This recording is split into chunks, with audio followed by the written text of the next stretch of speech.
Cola. We talked to Mr. Sam Latham of the Urban Journal, excuse me, and Onyx magazine. Excuse me. And of course, let's see if we can pick up where we left off last time. Okay. Dealing with this issue of deregulation and the impact that deregulation has had upon affirmative action, which has led us to, I think, agree that there is now no affirmative action. Is that what? No affirmative action and no set-asides anymore. So the programs that was beginning to help us level the field sort of reversed on us before the field was leveled.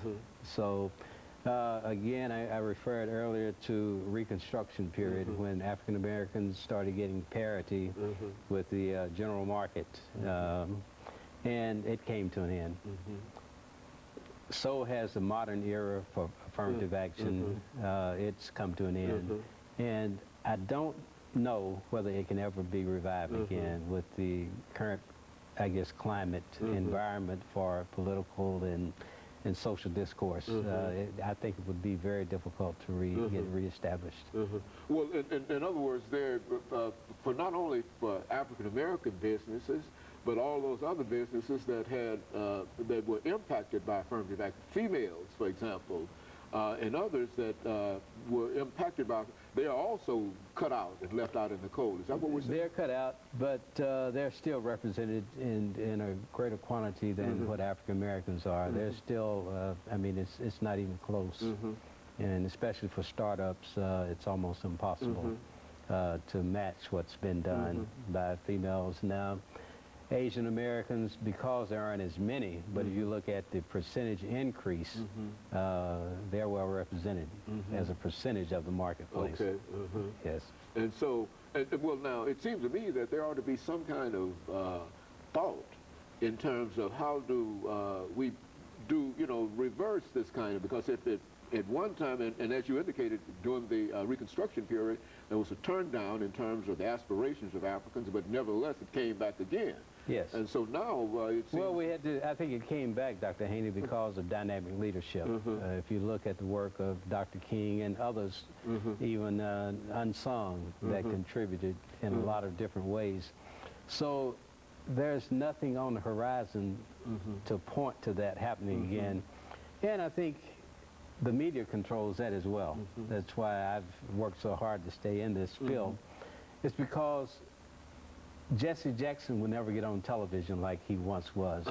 If King lived in this era, King's, I guess the work that he's doing, or he had done, would never be exposed to the public because they found out they can control the message. The message, Yes, if you're not on television, if they don't see people being attacked by the dogs and the fire hoses, then nobody knows about it. Out of sight, out of mind.